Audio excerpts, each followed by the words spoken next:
Here's what happened.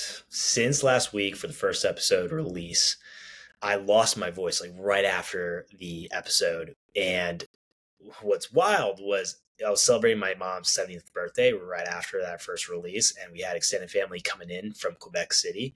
So it was time for me to talk. It was going to be to talking a lot of people. And then I lost my voice. And the lesson I got from that when I sat with it, I was like, shit, there was a lot of fear leading up to this first episode because it was a moment for me to share with you why I care so much about this mission of make burnout extinct and the reason for what fuels me to want to keep going in making sure that you become burnout proof because burnout sucks. It is a shitty experience that I wouldn't want to wish on anyone to go through that type of suffering. Yet, if we can acknowledge that there are gifts that can come from the pain, we can also realize when we're getting to the point of burnout and make a shift and make a change once if we get the gift that's coming from that. So I want to say thank you. I get cheesy because I was speechless, and that's how I felt with the amount of support for this first episode. It was a vibe.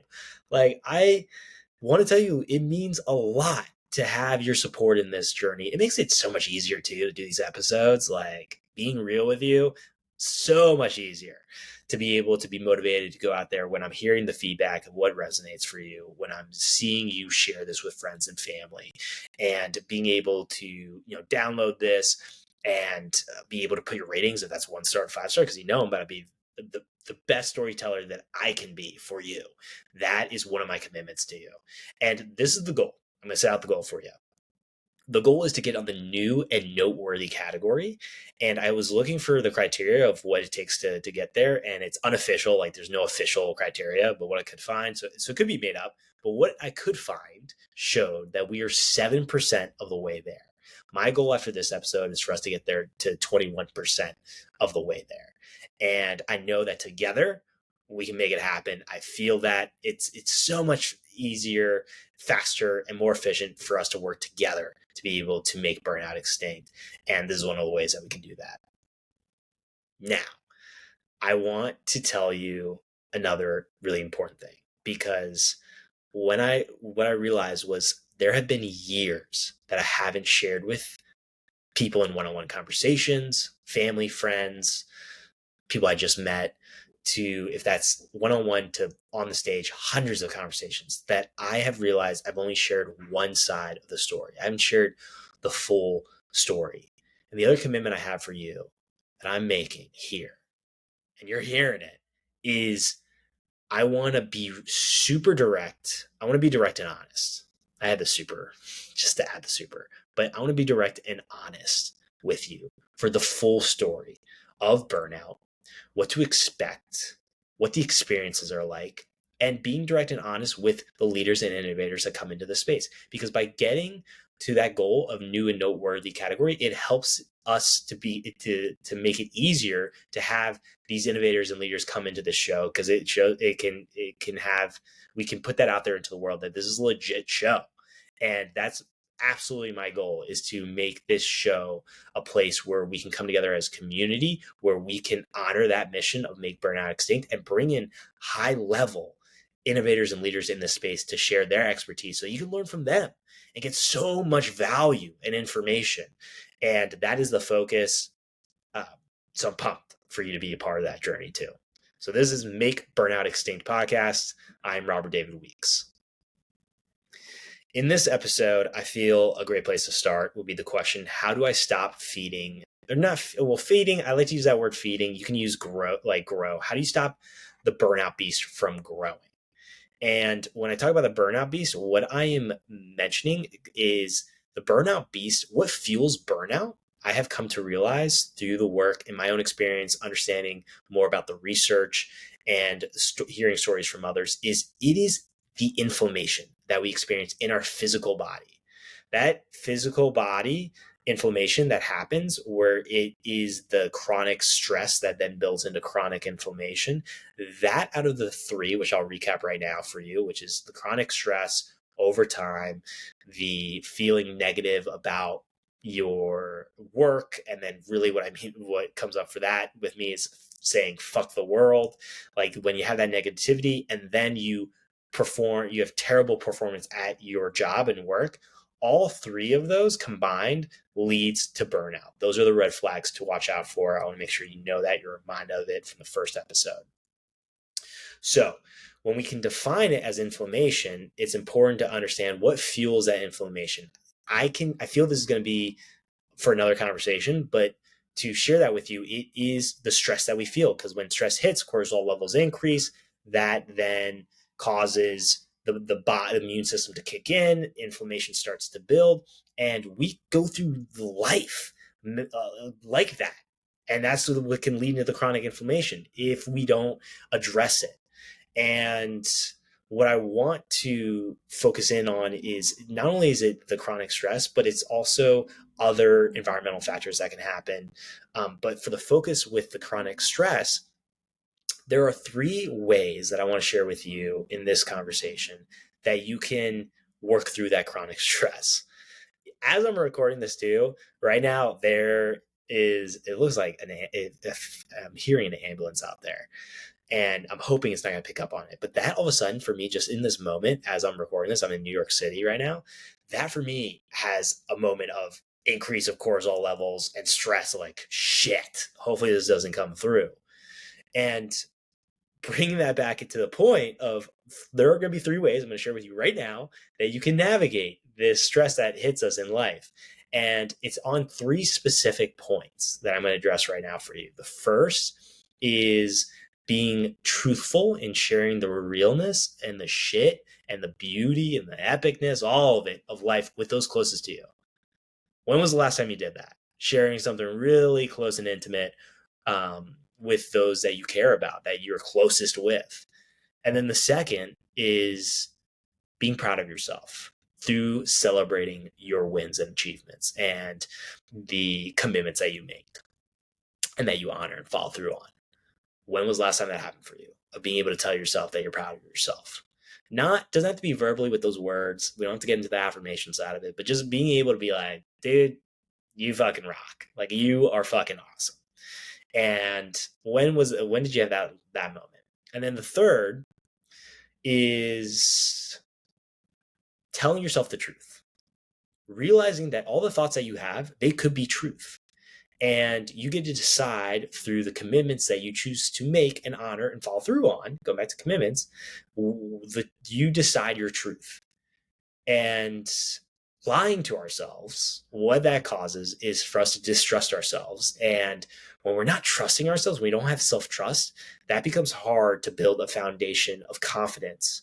And with even before confidence is the courage to be able to step into who we know we can be, being able to get better and being able to get off the path of burnout.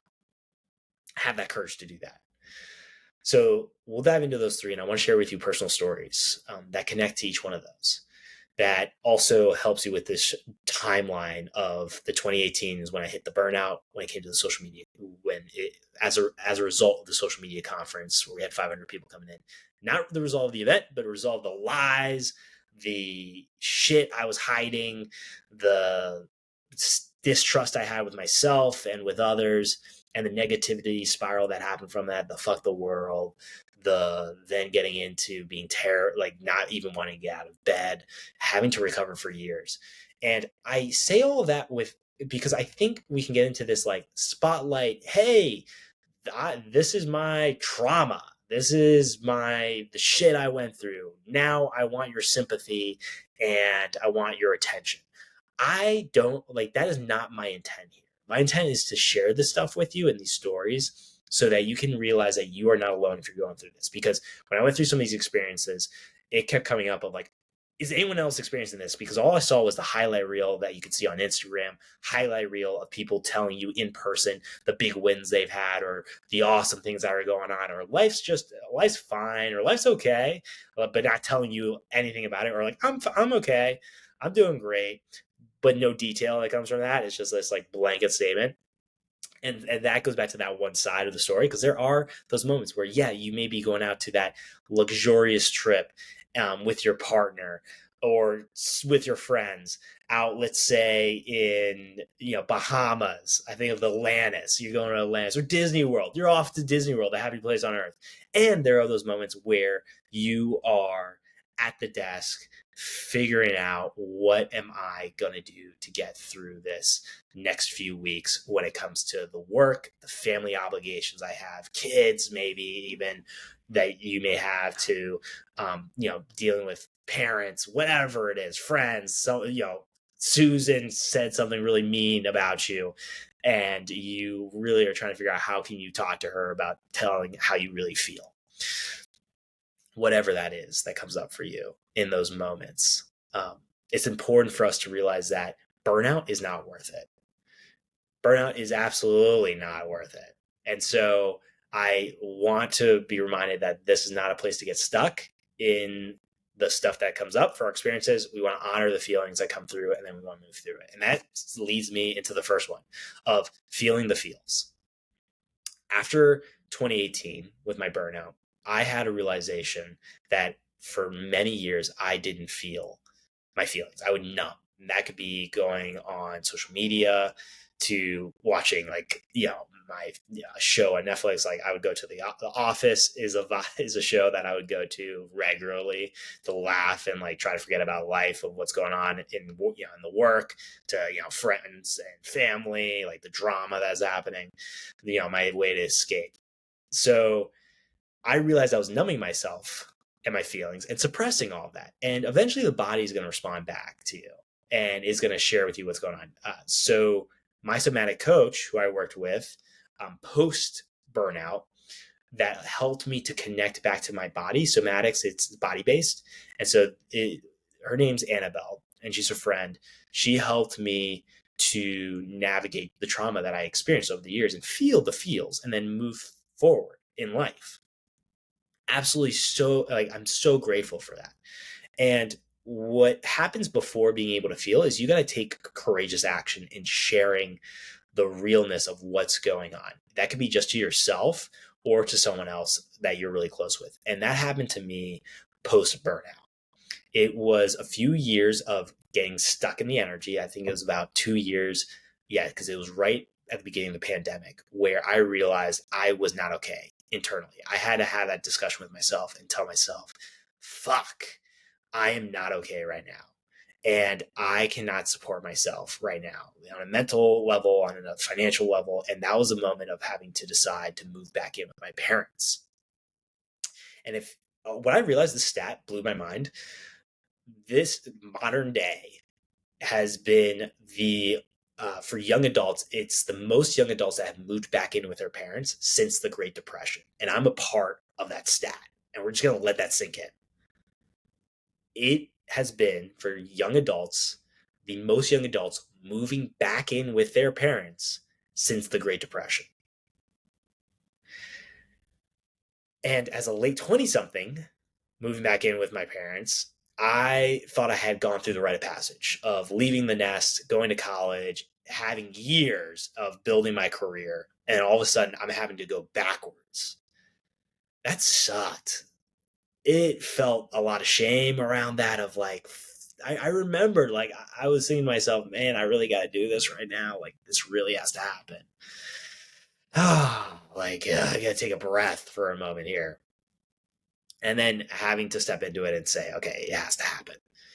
So I moved back in with my parents. And when you live with people, you realize you can't hide from them. You really can't. Things are going to come up. The realness of life is going to show itself. You can think about that with a bad roommate situation. Like their tension is going to create.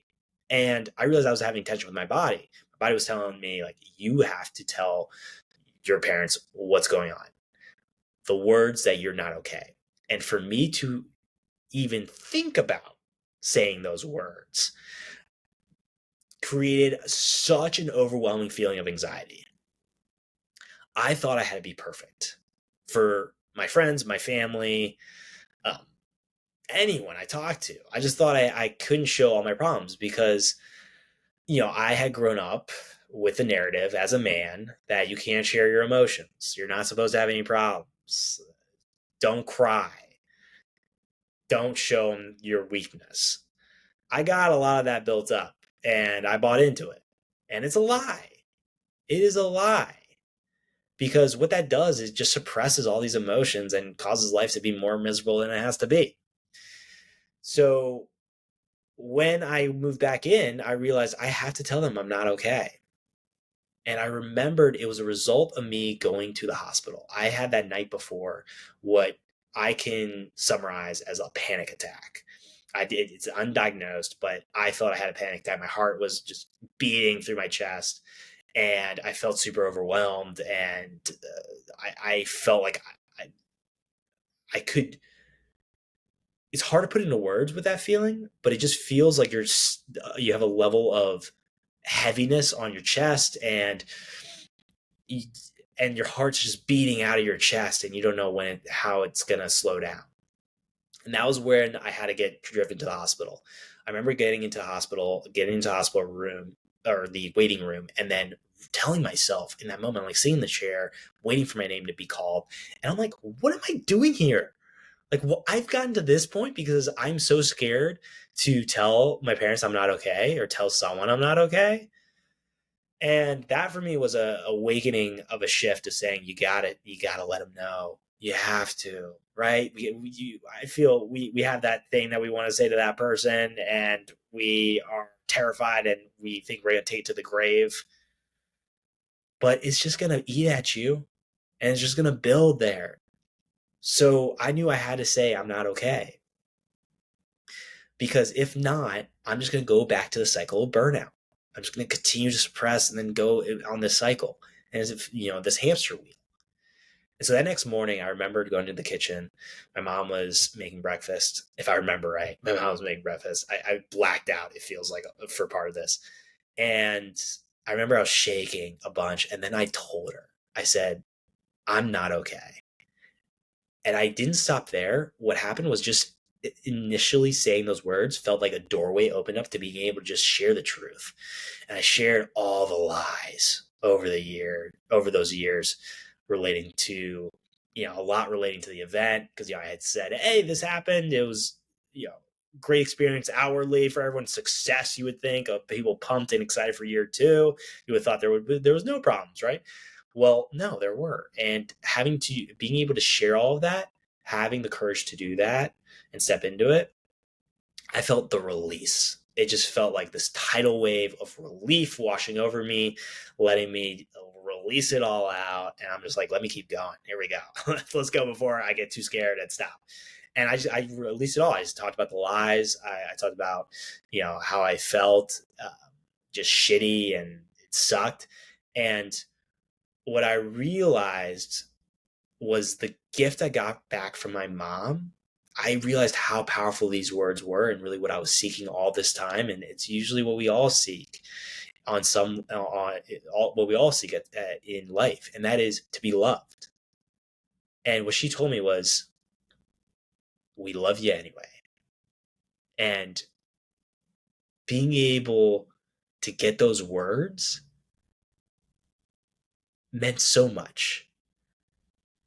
It's hard to put into words, that experience and what it did for me, but it gave me safety internally. It gave me comfort, gave me security, gave me certainty that they love me through it all. And when you get that, make sure you tell them thank you. Make sure they know. Because it is such a beautiful fucking gift to receive. Because that's what we all are seeking out there, is love. We all want that in some way. And what we can tend to do is go and do things that we're not proud of in order to seek that love. And for me, that was lying in order to protect this mask of I had to have everything together and put together. And that's how I equated love, was by being perfect. And no one put that on me. I put that on myself. And that was a mistake and a regret. And I'm grateful to have made the shift. And by getting those words, it then gave me more courage to go out there and share. Then it was my dad next. And then from there, being able to be more open with friends, with my siblings, my brothers, being able to just, no matter how small it was, being able to step into it and share a little bit deeper. And when we can start create that when we can allow that to become a habit, life changes. It shifts. You become surprised as to what happens, because what happens is a deep level of genuine connection that we all, I feel, have lost. Not all. That's a generalization. I'm going to take that back. But what I mean is that it feels like genuine connection has gotten so small in this world that we live in, through all the superficial surface masks that we put on, through just like meeting people, if that's in person, virtually, like we always, we go with the, oh, I'm great, or like, it's okay, or I'm all right. And then we don't get into the depth. The depth has become rare.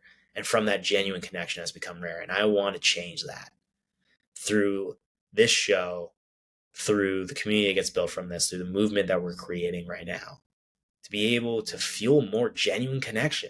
Because from there, all of a sudden, life becomes a lot better and more exciting and more you feel more of that electricity of life. That's awesome. And to be able to share that with other people is a beautiful gift. We're social creatures. Even though I know for me, I have the introvert tendencies of want to have my alone time. Like I get recharged that way too. But I don't want to completely leave out connection with others. And what that has done for me has opened up a whole new level and depth of understanding of other people. Care comes up, being able to respect others, and integrity also comes up for me as a word with that, of being able to hold to my integrity of what I feel is right and sticking with that, no matter how much self-interest is on the other spectrum of that, of wanting to break that integrity, choosing to step into that now and continue to move forward in that. And that has been years of building into that. So that's one way. When it comes to how that connects then to inflammation, is you don't have the stress that then builds up and releases a cortisol that then causes the immune system start getting into action. You're able to feel a sense of calm, relaxation, of ease, to experience more of that than you had in the past. And then that helps the body to readjust. So that's one. The second one I want to talk about is being proud of yourself. How many times can we tell ourselves that we've told ourselves that we're proud of ourselves? That could be through affirmation, I like to think about it just saying like, fuck yeah, like, hell yeah, like you're epic, you are awesome, or like, you are incredible, or you're sexy, whatever it is that you vibe with for how you want to acknowledge that you're proud of yourself. When was the last time that happened for you? And if it's been a long time, let's change that. That could be your go-to for a way. So for me, how I have done this and how it has built over time was through celebrating. I have this habit, the habit tracker. It's like a piece of paper, 12 habits. Got this from John and Missy Butcher, two people I admire in the personal growth space. And on one of them, it's to celebrate. And how I do that is I put my hand in a fist and I like punch the air. And that's my way of celebrating, acknowledging it. Because what happened was, after the burnout happened, I got into this spiral of telling myself, you suck. You're a shitty person. You don't deserve to be here right now. Like, you have lied and you have caused a lot of pain for people. And when that piles on without you're just trying to get by, the you didn't know any better, the you thought you were doing what was best in that moment to protect others, like without all of that and just all the bullshit and all the shitty feelings that pile up, that becomes such a rough and terrible place to be in. And for me, in those years post burnout, I was in it. I was stuck in that. So by being able to take the time to just celebrate something, for me, my go-to, so you know this, was just getting out of bed at a certain time. I have in my habit 7:30. I want to get out of bed by 7:30.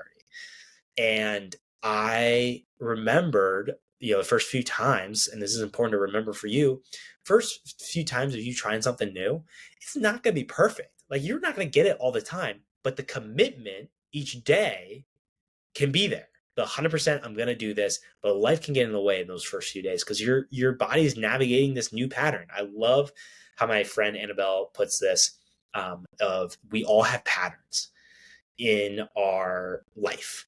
And I take that as we have patterns that serve us, patterns that don't serve us. And when we're trying to shift those patterns, you're literally, it's like trying to move a freight boat. It's going to take some time. So being able to give yourself grace is really important. And what I did was I had it as a habit, and I would just celebrate getting out of bed at 7:30 when I did. And it first started with, I'm not, these are not exact numbers, but let's just say first time out of 10, I got 80% of the days where I got out of bed. I would then try to improve it. And now what I do for my goal is to get at least 90% in a month of that habit done. And I celebrate every time I do that. I celebrate after I drink a glass of water because I know that's going to help hydrate my body.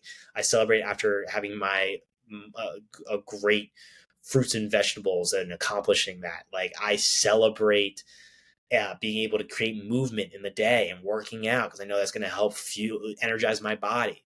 I celebrate when I actually courageously step in and tell honestly how I'm feeling or my feedback for work, being able to share that.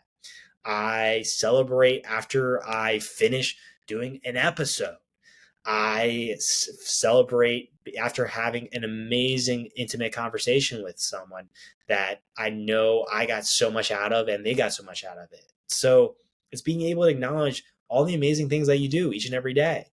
And when we can do that and builds over time, all of a sudden life gets a lot better and a lot easier for the excitement of being able to connect to the excitement becomes a lot easier. That's what I mean by that. And because there's still going to be challenges, there are going to be new challenges that come up, new problems that you have to face, but it becomes a stronger muscle within you and a great foundation to go off of is when you can, because what that also does is then builds up your self-esteem. It then helps when it comes to your commitments, of honoring those commitments. And from there, you start to notice transformations that are happening in your own journey when it comes to within your work. Because again, we go back to work, and where burnout is heavily prevalent is in work, and also with family back home, and with friends too, and with yourself. So that leads into then the third way, and that is telling yourself the truth. Being able to tell yourself the truth is really important. And what I mean by that is honoring your commitments, doing the best that you can to honor your commitments, to realize you're not going to be perfect. And those commitments could be the work commitments that you have, to those commitments at home, to the commitments you make to yourself. If that's to your health, to your fitness, to the commitment to show up for your team, to show up for your family and friends, to make sure you go to those events that you say you're going to go to. And when things come up and life happens, being able to communicate that out of respect, because I feel too, that's another thing, is that we've gotten away from supporting each other as human beings. And I'm here in the US, I feel it intensely here in the US too, is I feel it's been a lot of me, and it's important for that, but we cannot forget that we are in this together, and being able to support each other in those ways. And that comes back to commitments. If we make a commitment to another person and we aren't communicating out of respect for them and their time, then we're doing a disservice to them. And then from that, it also then hurts us of our own trust within honoring our commitments. So again, it won't be perfect, but honoring that is so important. And one of the commitments that I made that I want to share with you is this commitment to speak the truth that is on my heart. When I have an urge in my body for something I disagree with, to something that I feel needs to be said in the moment, if that could be with family, with siblings, with friends, something I don't agree with, or I felt hurt, being able to communicate that to them, Maybe it's not right in the moment because it could be an intense convo and moment. But I think about this in partnership, like with my partner Adriana, being able to let her know when I have felt hurt, and that could be from other people to being hurt in words that were being said, in conversation, like being able to just let her know how I feel in that moment. And sometimes it's not like right in the moment. You need a few minutes or a few hours post, but being able to come from a place of compassion, of kindness, of realness, and sharing that I was not okay. Like I felt that it went against a certain value. And I think of that with friends and family. When a value gets crossed for you that you haven't, again, for me, I have certain ones like courage, honesty is one, genuine is another one. And I have descriptions for each one of those. There's 6 total, if I remember right. I have it written down for the notes. But being able to like tell someone that your values, that you felt like it went against your value, and this is why, because what can happen is we go the easier route of just running away and then not talking to our friends. And then all of a sudden that hurts a connection that could have been such a deep and intimate connection. We just let it be. And yes, friends come and go. Absolutely, that happens in life. Yet there are many times we could go the easy route rather than doing the hard choice at the beginning, but then it can be more rewarding of the communication. And the person may not receive it, and that's okay. You then are able to move on, but at least you honored that commitment. Like for me, I think about that for my commitment of sharing my truth of when I feel I've been hurt. And that's hard as a guy. Like I know I'm generalizing it here, but that message of not sharing your emotions and suppressing it, like you're not supposed to cry, being able to do that is such a relief. Such a relief. It feels fucking awesome. Not everyone's receptive. I've had people where I've shared that and it doesn't go well. Like, but it gave me peace. Even though it may not have been a peaceful conversation, it gave me peace. I did the best I could to do it in compassion and kindness for the other person, and also to stand up for my values and the person that I am. So that being able to honor your commitments, and whichever commitment, there might be one coming up for you right now as I'm sharing that, if that's in the work, to family, to at home, to yourself, being able to honor those commitments helps to be able to stop the burnout beast from growing, because you're not constantly second guessing yourself. And when that happens, that then results in the anxiety building within you, that then leads to the stress, to again being able to have the immune system kick in and just be able to say, like, where's the issue, where's the problem that we're trying to fix. All that anxiety buildup, and once it becomes chronic, it just leads to then that chronic inflammation, and then from there the one of the big points of, or red flags of, burnout. So again, when those commitments come up, honor the commitments as best you can. And when you can't, being able to communicate that makes a big difference. So I want to recap for you. Here are the 3 to remember. The first for stopping the burnout beast from growing is to share the real fucking life with those closest to you. A friend, a family member, someone you trust, someone you have felt the trust with, that would be open to it, that you feel would be open. They may not, but it's the willingness to step into there and share it. And I will tell you, courageously stepping into that, you will be surprised as to what can come back your way. Number 2 is being proud of yourself, celebrating the moments. They make such a difference over time. Compounds. All this is compounded. It may be small in that moment, maybe a few seconds, but that makes a difference when it's thousands of those moments that you experience over the course of the days, weeks, months, years. And then the final one is telling yourself the truth, honoring your commitments. And so my question for you, going through all these 3, which one for this week could you take and apply in your life? Which one catches your metaphorical eye? Which one do you vibe with that comes up of like, yep, I could use that one. Yeah, this could help me a little bit. Because we want to start creating plays that we can pick and put into our own playbook that helps us to become burnout proof. And this is one of those plays. These 3 are 3 plays that you could choose one of them and apply it. If you want to go above and beyond, pick all three of that and do all three, but start small. It's not an all or nothing approach. Like if you're not able to do all three, doesn't mean you have to give up and stop doing them. Go back to one, go back to two, or two, go back to two, then go back to one.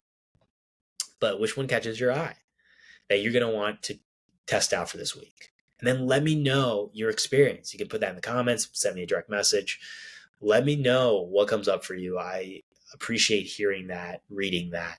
It helps me to continue to be motivated to put this stuff out there for you, because this right here, it's the quality reps, small quality reps over time that build up. It didn't take you one day to get to this point of getting close to burnout, or wherever you were on the spectrum of getting close to burnout being the end destination.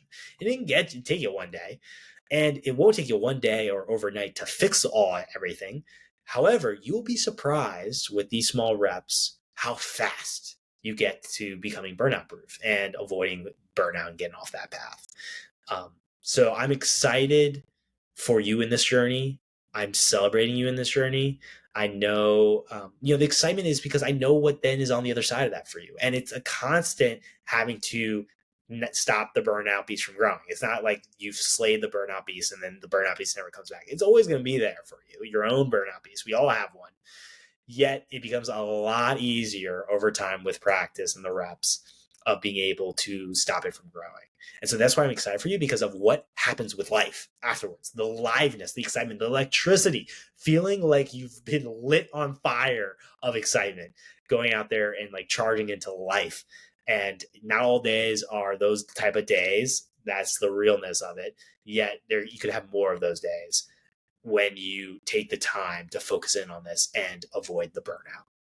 So I'm excited for our next convo too. Appreciate always you taking the time to listen in to get to this point, and I'll see you soon.